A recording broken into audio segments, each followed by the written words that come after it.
Hello, everybody, and Happy New Year to you. So I am Patty Dorito, and I am the owner and founder of Holistic Healing Atlanta. At Holistic Healing Atlanta, we don't just treat symptoms, we look for the underlying causes where your body may not be functioning well. It may be physical, it might be a genetic variant causing the body to break down.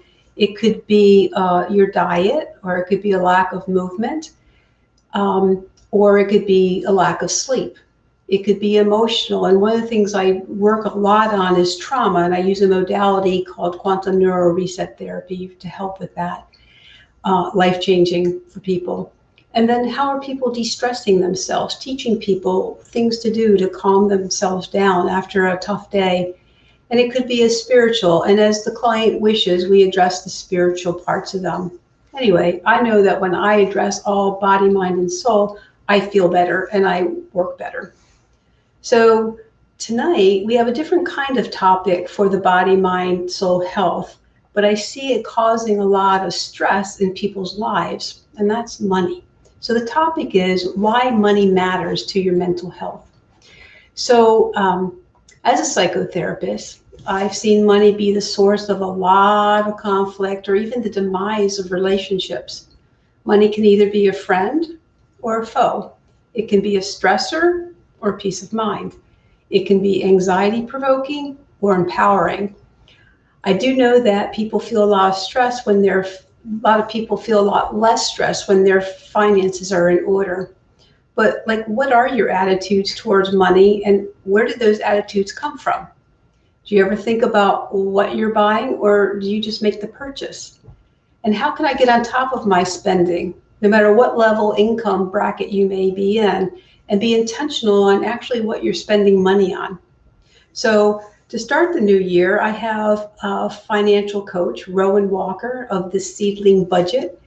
Rowan is the founder of Seedling Budget, a financial coaching business and education platform. Over the last 5 years, she's earned the nickname Personal Finance Nerd from family and friends because learning about money has become a hobby of hers. At least half the books, podcasts, videos she consumes are centered around money. And one of her favorite things is learning about how other people view and manage their money. Rowan started the Seedling Budget because she believes that good with money doesn't have to require as much time as people think. She spends time learning because she finds it fun, but knows that not everybody is like her. She sets out to take everything she has learned and turn it into a simple resources that you can manage your money with more confidence, even if you aren't a personal finance nerd. Instead of money holding you back, Rowan wants everyone to be able to use money to build up their ideal future. Rowan graduated from the University of Pittsburgh in mechanical engineering, and presently she is a sales engineer for Tran. So please welcome Rowan Walker. Hey, Patty. Hey, thanks for coming on the show. Of course. Thanks for having me. So, Rowan, how did you first become interested in money, spending it, saving it? So I think for me, a lot of it had to do with being a necessity at first. So I graduated college and I got a mechanical engineering degree. So I pretty quickly had a salary coming in when previous to that I was on a student budget. So that kind of drastic change made me think okay, well, I need to figure out how to manage this so that I don't waste it on who knows what. And as an engineer, it seemed like a fun problem to try and solve. I love numbers and puzzles and things like that. So a budget kind of felt, a little tricky at first, obviously, but a fun challenge. So I kind of dove into it with my own situation out of necessity to start. That's very, very cool. Why would somebody want a financial coach, or who would need a financial coach? So I think of financial coaching very similarly to a fitness coach or a fitness trainer. If you want to get better at fitness, you would go to a trainer if you need accountability, if you need someone to guide you from how to get where you are to how to get to your goals. Obviously, with money and fitness, you can probably do it on your own for sure. Like, it's not something that you need an expert to be able to figure out. But it depends on how much effort you want to put in. Obviously, like, I dove in with my own because it was a fun problem to try and solve. But if I'm someone who wants to go, if I wanted to deadlift 100 pounds or I don't know, whatever, I would definitely go to a coach because I know I have no idea where to start. And I know I could figure it out, but I'm not willing to put in the time and effort to figure out the best way to do that and to try and do it without hurting myself. So similarly with money, if you feel like I want to figure my money out, but I don't know where to start, and I don't feel like I've got the time or energy to put into figuring out where the best place to start is, or I really need accountability in order to make change in my life, a coach could be a really good option because they'll have kind of set out process of like, here's where we start, and then we do this, and it's someone to bounce ideas off of, and it's an accountability point in your life. Okay. So, and you're obviously fairly young and stuff. Do you recommend coach for people who are sort of not just starting out, but maybe even later, like maybe they're in their 40s and maybe they're in debt up to their eyeballs or something like that? Do you recommend coaches for those people as well? Absolutely. Especially if you feel like you need that extra level, like I said, of accountability, or like just needing someone to help you get started, a coach is a great place to go. Because it's not just, like you said, it's not just for people just starting out. Even if you already have systems in place and you have debt up to your eyeballs, you could still benefit from having someone, an outside perspective, say, okay, let's look at this objectively. Let's figure out where you are. Let's figure out where you want to go. And let's make a specific plan for you to get there so that you are not spending any more time kind of guessing and checking for yourself, especially if you are someone who like you want to be retiring in the next 10, 20 years. That could be a great time to get started because the sooner you start getting your money in order, the easier that transition into retirement will be. Right. I see as a therapist, again, a lot of people, and I don't care what their age are, just are very chaotic in how they spend their money, how they save their money, what their priorities are. And I just, a shout out to my parents, they did really well. 8 kids. They put us all through college and, we're not independently wealthy or anything. And just modeling that behavior of saving money and then spending wisely was very important for me. So I appreciate that.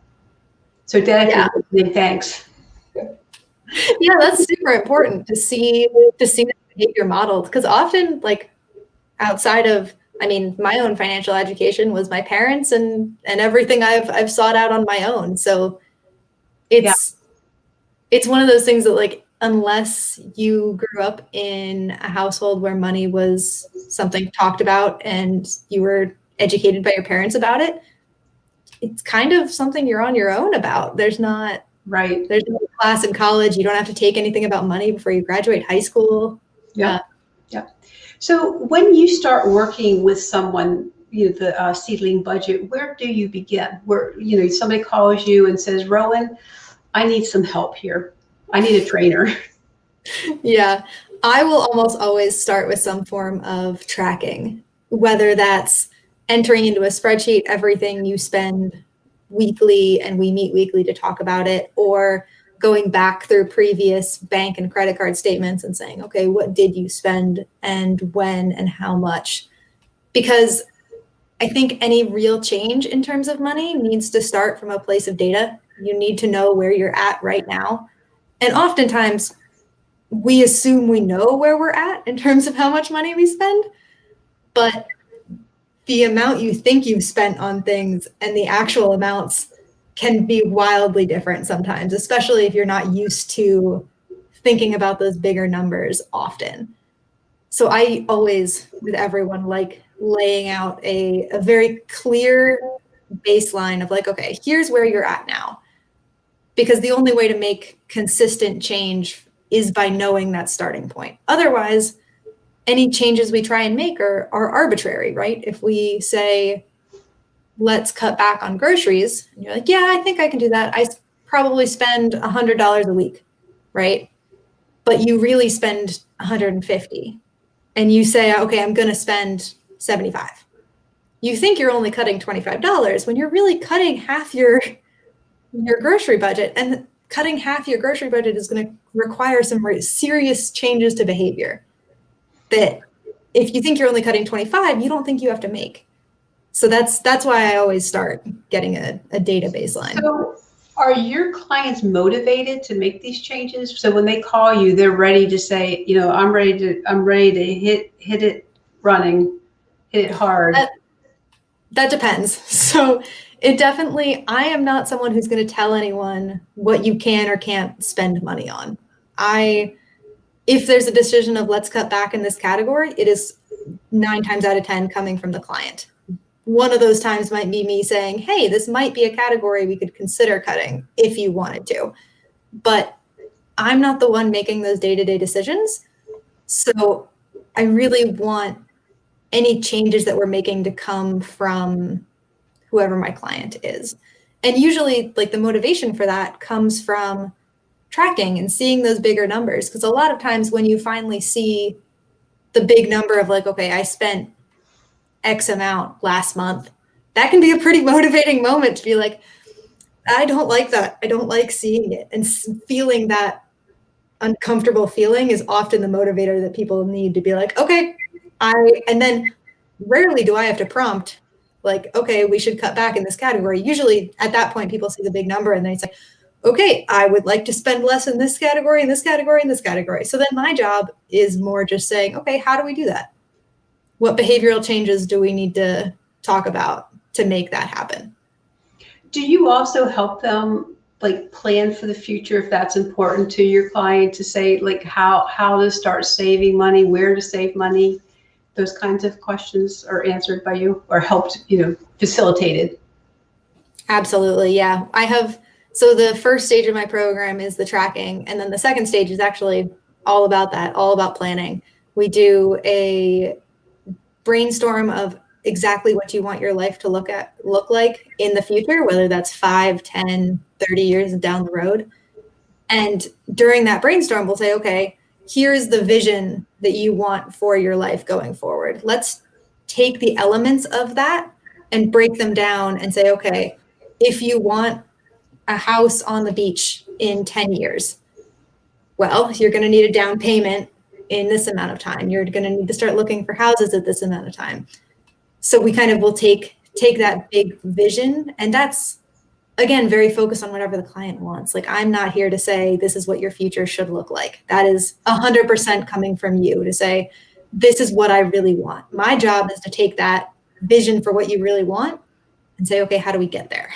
And is that realistic? Because, sometimes it might not be. So, Rowan, how do you describe financial self-care? What is that? Financial self-care. I base this on a piece of advice I got about self-care in general a few years ago.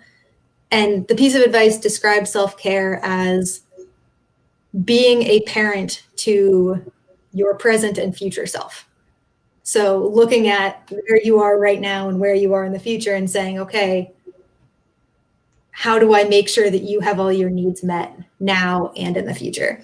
So that's the way I come at financial self-care as well, is saying, okay, if I am the parent, guardian, babysitter, whatever of myself, what do I want? What do I need in order to be secure? And so that could be something like an emergency fund. That could be something like retirement savings. That could be something like working a plan to pay off my debt. And it doesn't necessarily have to be all like just savings.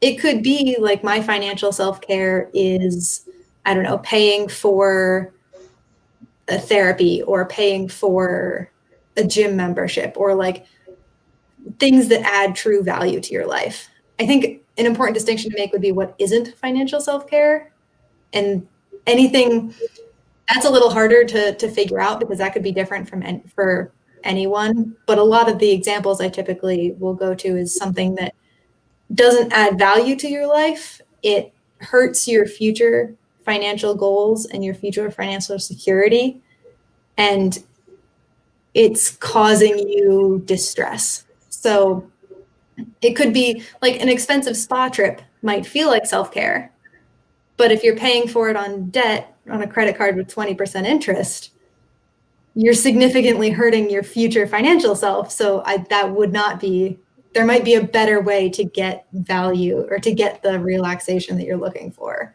without the cost. Because as a therapist, I think that's a big area of conflict between them, because they have different ideas of what their priorities are, their financial self-care. And like one person might think going on a vacation is self-care, the other one thinks it's like a splurge, unnecessary, and trying to meld them together. It's tough. It's tough stuff. Yeah, it's hard managing your own priorities and your own, like, what do I want now versus what do I want in the future? And then adding a second person to that and doing that together. It's definitely a challenge. It requires a lot of communication. Yeah, and I think before a couple gets together, they need to decide, like, have those financial conversations, because I don't think a lot of people think about that very much. And like what's important and how you. My first marital fight was over bed sheets, because we just got back from our honeymoon and we went to the store to buy bed sheets, and I wanted to buy the ones that were on sale that were pretty, but my husband wanted to buy the really pretty ones that weren't on sale, and I couldn't do it. I couldn't do it. So we left the store with no sheets. Oh no. So, and we had to sort of learn those kinds of things between the two of us. And we've gotten pretty good, but it's a whole new ballgame of communication, because you have to know about yourself and know, like, okay, what's my limits for wants spending, for needs spending? Am I someone who saves money more than I spend it? Do I spend money more than I save it? What does my partner do? Without a good system of communication around that, it can get tough. So I've heard this, I don't know if people have heard this, but 40% of the people in the US, if they're hit with an unexpected bill of $400, 40% of the people couldn't pay that bill. And this is even before COVID, because that COVID changed a lot of things. But what do you say to this, that 40% of the people couldn't pay an unexpected $400 bill? It's very unfortunate, for sure. It's definitely something that when you hear, you're like, that's really not good for a lot of people. But I think my main reaction to that goes back to the education. If you weren't raised around money, if you weren't taught about money from some adult in your life, if that behavior wasn't modeled for you, it's hard to learn on your own. So I think it kind of makes sense that is where a lot of people end up, is that without having those management skills around your money, it's pretty easy to be in a situation where a $400 bill might not be something you can easily handle. I think if you are in that situation, it's also a little heartening to hear that you're not alone in that. Like, it's not a moral failing that you are in a situation where your money is really tight. Like, you gotta account for the education piece of it. You got to account for the systems in place in our country that make money hard to learn about. It's not something that that is easy for most people to understand. There's a lot of jargon involved. So if you are in that situation, try not to be too hard on yourself. It is not a moral failing. You are not bad at money forever because you are in that situation right now. And for most people, it is possible to change that for the better. Like, there are things you can do in most, maybe not all, but most situations to get yourself on a better financial track. Yeah, I know, like when we were first married, we were scraping nickels together, and then I went through a lot of medical stuff, so we lost our life savings, and that was another time. But again, my husband and I work together and say, okay, like let's not spend on frivolous things and like what's really necessary. And we got through, and then we built back up our savings. So yeah, I know it can be done. So, but what do you say, like if I don't make very much money or I'm just getting by, should I start saving? Where should I start? Yeah, where should you start is the question I think I've got the answer to, and that's again tracking. I can't get over that enough. Tracking is definitely where to start if you feel like you don't have very much money coming in, because you either are going to fall into one of two scenarios. The first being that there is a little bit of extra money in your budget, and if you can figure out where it's going, you can better decide where it needs to go and where it will bring the most value into your life. And you can make some small changes there. The other situation you might be in is you genuinely don't have much more than your necessary living expenses coming in. You cannot cut costs anywhere. Your groceries are already the minimum. Like that is genuinely a situation you could be in.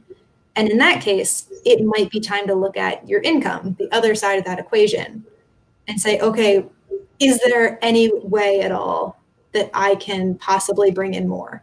Is there any way to better my income situation? Because there's always two sides to that coin, right? If you feel like you've got no margin for error in your budget, your options are income or expenses.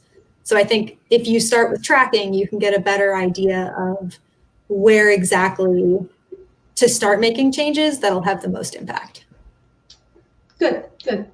So another thing, like we live in a very consumer-driven world, and how do people learn not to buy things? I mean, it's tricky. It's one of those, that is something that I am still practicing for sure. I think the biggest tip I've got right now would be very grateful for what is in your life already. So making sure that you are looking at where your money's going and looking at what your money has brought into your life and deciding even after it's there, like, okay, was this worth the money? And really evaluating purchases like that, because doing that gets your brain into the habit of better evaluating the value of purchases. And once you're in the habit of doing that, you can more easily do that before the purchase so that you can make better use of your money. The other thing would be to try and separate yourself from ads as much as possible, which like goodness. I know like with Instagram and like Facebook and all of that, it's everywhere. But the more you can possibly unsubscribe from emails or not go on a website unless you're definitely looking to buy something specific, like try and separate yourself as much as you can from the ads and from the marketing, because that's its job.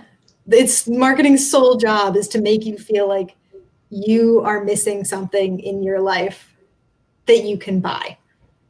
And a lot of times that's not true. But yeah, like I said, it's a hard one to practice. I am certainly not perfect at it myself. I'm still working.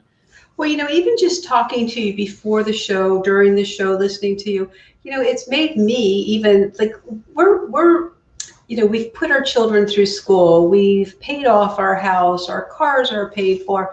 So, and we have a savings and things, but just listening to you is like, okay, you know what? This is a need or a want. Why do I want this? And then just noticing, like, if I Google something that shows up on my different social media things, I'm like, wow, they really want me to buy something. Let me just look and see. It's like, no, I don't need that. And connecting is really important because it's, if I bought something from a store, there's a clothing store I buy most of my clothes from, and I get advertises like emails like twice a day.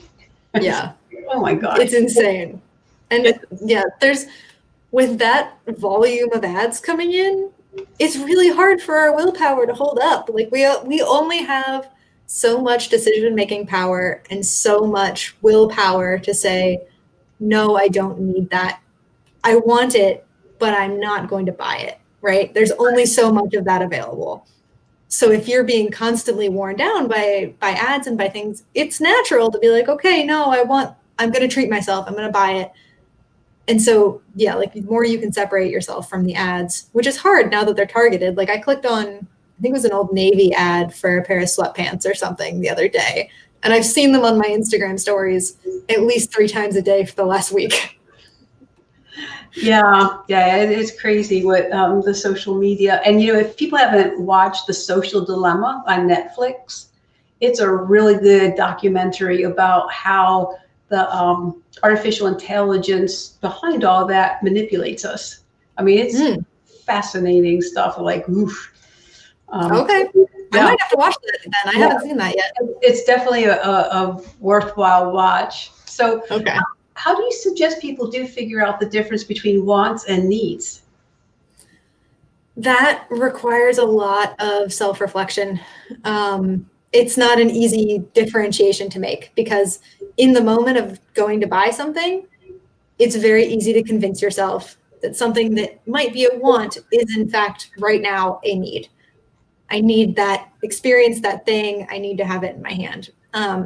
And that's on purpose with advertising a lot because one of the main ways that advertising works is making us feel like we already own something without having purchased it yet. And once, like psychology wise, once you already feel like you own something, it's very hard to give it back than it is something you don't feel like you own. Which actually, if you haven't read the book Dollars and Cents, I think it's by Dan R. It starts with an A. I'm reading that right now. And a lot of it is like the psychology of money. And that's one of the things he points out is ownership. It's once you feel like you own something, it's very hard to not pay the money to actually own it. I think wants and needs, the distinction is easier to make when a purchase is in the future. So if it's a pair of sweatpants that's in front of me right now and I'm holding it, it might feel like I need it because it's really soft and they fit me really well. And I'm imagining myself wearing them and I know what shirts I would put with them and that kind of thing. But if I'm imagining myself a month from now and saying, okay, a month from now, would I buy these sweatpants? I take the emotions out of it. I take the daydreaming out of it. I take the I already own it feeling out of the equation. And then a month from now, when I'm not holding them, I'll be like, no, I don't need sweatpants. I've got 3 over there. Like, I am totally fine. So having a wish list is really helpful for things like that, where if you're coming across an item that you're like, okay, I really feel like I want to buy that, put it on your wish list. Give yourself some time and space between you and the purchase to really decide, like, okay, take the emotions out of it. Do I really still want this? And will this add value in my life? It's a great tip. I think too, there's also, people say, I'm going to go do some retail therapy. Yeah. And people want to reward themselves with buying something because it gives a dopamine hit to the brain. It feels good at that moment until you have buyer's remorse. Yeah. Say, oh my gosh, I don't need that. Mm-hmm. Yeah, because I do hear people say that they deserve to buy something, or why not spend my money if I have it? And I was just wondering what you would say about that. I deserve it. That's a valid statement. We all work hard for the money that we bring into our life. And that's something that we should be able to enjoy the money we bring into our life, right? Our money isn't there to just grow in a bank account forever and never be touched. It's there to add value to your life. It's just a matter of balancing current wants and like, I deserve to purchase this, and future security and needs.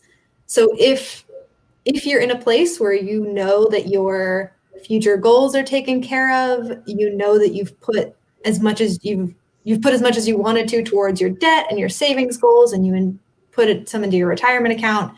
If you feel like you have your goals covered, then the rest of your money is there to be enjoyed. It's there to be used to make your life better. Yeah. Go ahead. Oh, I was just saying, but if you don't want to hurt your future ability to have a stable future based on a purchase right now. Because I was thinking it along the lines of, say, diet. Some people can go way over here, become anorexic, and like eat a piece of lettuce and say, "Oh my gosh, I'm fat," or I spent $5 on this thing, and and then just think, "Oh my gosh, I just ruined my life." So I think it's also the psychologically just sort of finding that, being able to save some money and then enjoy some money. If you have it, and it's not going to hurt your goals and things like that.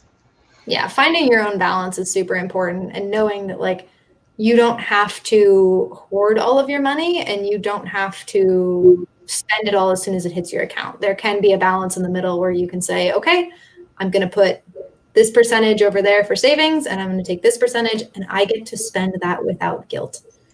I think a lot of people, when they start budgeting or start managing their money, feel like, okay, it all has to go towards really responsible, future-facing goal. Like it all has to.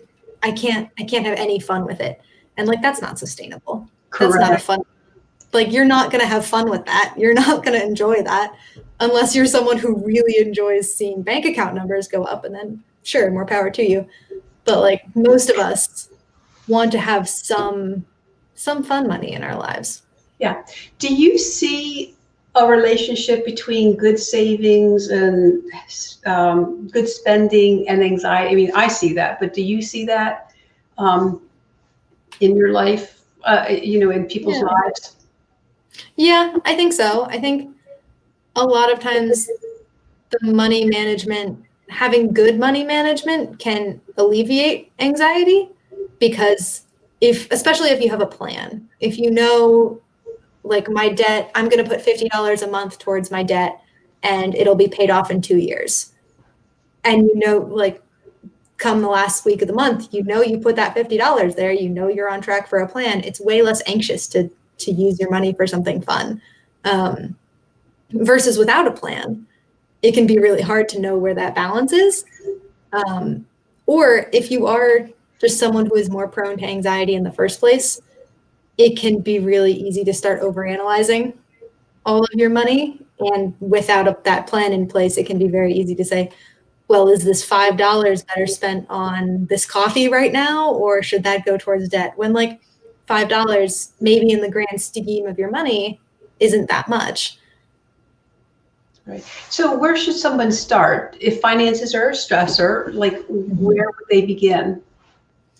I would say some sort of mindfulness around money would be a good idea. So maybe you don't start immediately with tracking every purchase. It might just be, okay, I'm going to look through my bank statement and I'm going to notice how different purchases make me feel.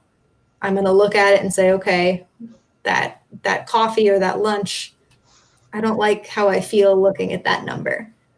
And just noticing that feeling, right? You don't have to make big changes right away. You don't have to overhaul your entire system and change the way you manage everything. It could just start by mindfully noticing, how do I feel about this purchase? How do I feel about the money going there? Do I feel good about it? Do I not feel good about it? If I don't, why? What do I feel like I wish I would have done? And if I'm noticing that there's a pattern, I'm like, okay, I really wish I hadn't have done X, Y, and Z spending. What can I do in the future to remember that feeling and possibly change the behavior? Yeah, I think that mindfulness is really important, and being intentional, and because even like in the world of nutrition and stuff, and I have them track everything that goes in their mouth. And then say, well, like, were you hungry? Did it satisfy you? Did you enjoy it? It's really very similar to the money. And, I think when people can start connecting the dots, instead of saying, I just spent that money, oh yeah, and I'm feeling anxious, I wonder where that's coming from. Yeah. And really noticing like what was the feeling that led to the purchase too, because that's something I think we all do. Like if I'm feeling anxious or if I'm feeling really stressed, Or if I'm feeling overwhelmed, do I have a tendency to spend money? Do I spend money when I'm sad? Do I spend money when I'm really excited? Like figuring out what the emotional triggers are too, so that in the future you can say, oh, wait a minute, am I shopping just because I'm sad? Or am I shopping because I'm excited, or whatever emotion it is? Mm-hmm. Good, good. So as I mentioned in the intro, money can cause a lot of relationship stresses, and it comes down to a lot of the differences between how to spend and save money and the value and attachment people have on money. Um, People seem pretty bent on their attitudes. Do you think people can really change their attitudes and their spending habits? I think it's possible. Yes, I'm a pretty optimistic person by nature, so I don't want to say no. But it definitely takes a lot of work, and it takes a willingness to change. Like, I don't think changing someone's attitude is something like, if my partner has an attitude towards money that I think should be different, I am not the one who can change that ever. It has to come from the person. And I think the best way to maybe bring about that change would be communication, having conversations about your difference in attitudes or beliefs or habits, and working towards a common goal. So if there is something that you can be on the same page about and say, okay, we both really, really want to take this trip next year. So I am gonna do X, Y, and Z. Leave it open to the other person. What could you do to also contribute to this thing that we both have decided we really want? Because that gives you a common goal. That gives you a place to start where you're on the same page instead of playing on opposing teams. Right. And yeah. So in all your research on how people view money, what are some of the more interesting and useful insights you've gained? That humans are completely irrational when it comes to money.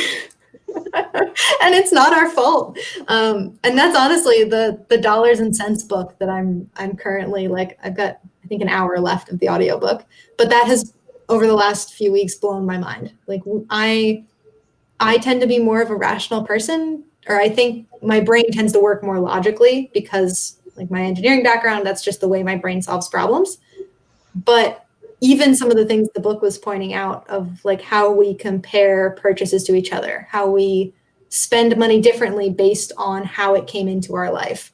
I was like, oh man, I assumed I was always very rational about these decisions. And you're right, the way I was making that decision makes no sense at all. Like, the biggest example that I came away from the book was, like, if money comes into your life as a gift, you are more likely to purchase something fun with it as opposed to put it towards a responsible goal. Versus if you work really hard for that money, it's a lot harder to spend it on something that doesn't feel necessary. It's a lot harder to not use it a little more responsibly. If we were all robots, it shouldn't matter where the money came from. Once it is in your bank account, it's all the same money. Like, you can interchange two $10 bills and you can't tell where any one of them came from. But because I got this one in a card from a grandparent, suddenly it has a whole new set of rules than $10 that I earned from babysitting or I earned from my job. So I think that was one that kind of shocked me a little bit, and mostly because I realized that that's 100% how my brain works, and I didn't realize it. Yeah, that's a really interesting psychological, like, where the money came from, whether I'm going to have fun with it or I'm going to save it or use it for a bill or something. Somehow it just seems wrong if I get gifted, this money that I put it towards a bill. Right? Like, it doesn't feel good. And I 100% understand the emotions of it because that's exactly how I work. But then if you think about it logically, like, one of the basic properties of money is that it is interchangeable. So why don't we use it as such? Yeah, that's very interesting. So, Rowan, what are some easy and effective ways to maintain a budget without being a techno geek or a financial whiz like you are? To maintain a budget, you really just need some way to track what is coming in and going out, plan what you think is going to come in and go out, and compare those two things as they happen and say, okay, is what I thought was going to happen actually happening? It doesn't need to be a really complicated spreadsheet. It doesn't need to be an app or a website if you don't want it to be. I think however you work best for tracking other goals could probably be adapted into a budget. If you're someone who uses a paper planner every single day and has one sitting in front of you at all times, that's a great place to start planning out your money and writing down in your planner what days the money comes in, when it goes out, writing down in your planner what you spend on, or if it's a notebook that you carry in your pocket, or if it's the notes app on your phone.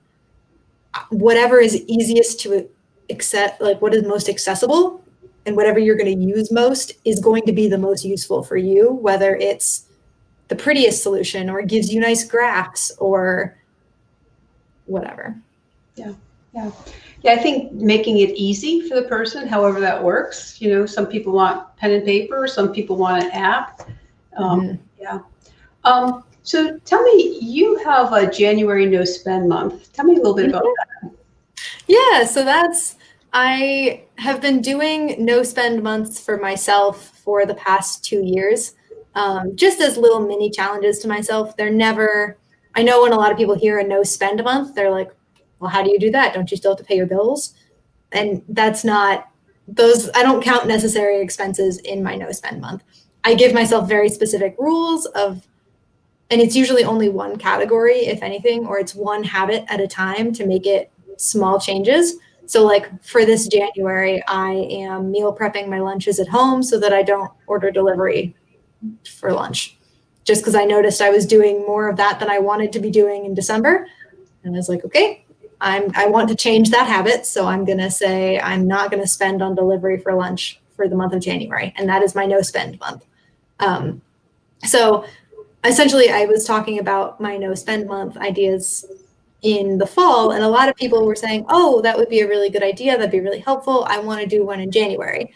And I had enough people saying like, oh man, I should do that in January. That I was like, why don't we all just do it together? It'd be way more fun than all of us on our own. So I put together Savuary, which is a January no spend challenge. And it allows you to make your own rules. There's reflection questions every Sunday. And essentially, it allows you to set up your own rules for what you don't want to spend your money on for the month, and then keep yourself accountable to that goal. Nice. So do you have any other last minute thoughts or suggestions about gaining peace of mind with finances that you haven't mentioned? I think the last big one would be not to try and rush yourself. Getting good with money requires a lot of time, and it requires not necessarily a lot of effort over that time, but it definitely doesn't happen overnight.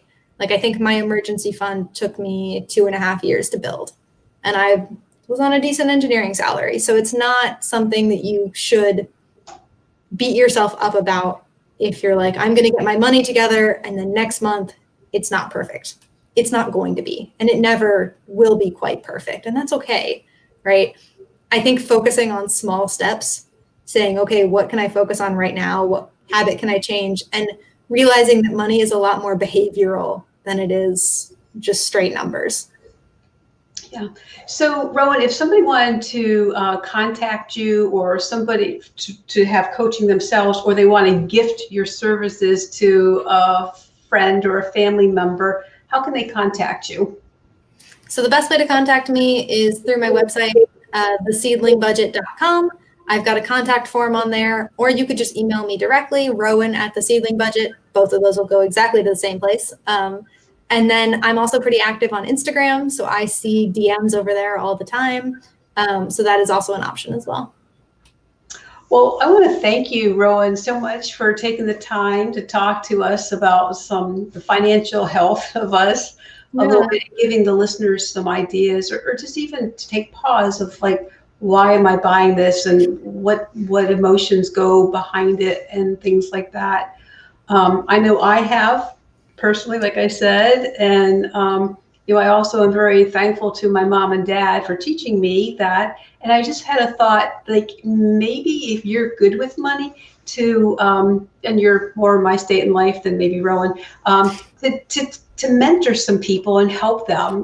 One of the things my dad did is that probably starting 20 years ago at Christmas time, when all my brothers and sisters and their children got together, he would take the grandchildren that were like 15 and older, take them out to lunch and give them a financial talk about how to save money, where to invest in. And I think all the grandkids are really pretty good about having savings and seeing that. But my dad took the time for that. So that was just very educational. And my kids have also taught other people about things, which is very cool. So again, thank you, Rowan. Of course. Yeah. So next week, I have another exciting guest, and her name is Kathleen Gray Farthing, and she's a professional artist by training. And she says she has survived this pandemic and being very sheltered in by painting. And painting has been shown to help you cope better with stress. It helps prevent mental decline. It can treat and prevent depression. It promotes optimism and strengthens your memory. So who doesn't want that? And believe me, you don't have to be a trained artist or painter to be creative. So I hope to see you next Tuesday so you can see how you can also learn to de-stress and help feel better about, especially because we're still in this pandemic. So until next time, see you.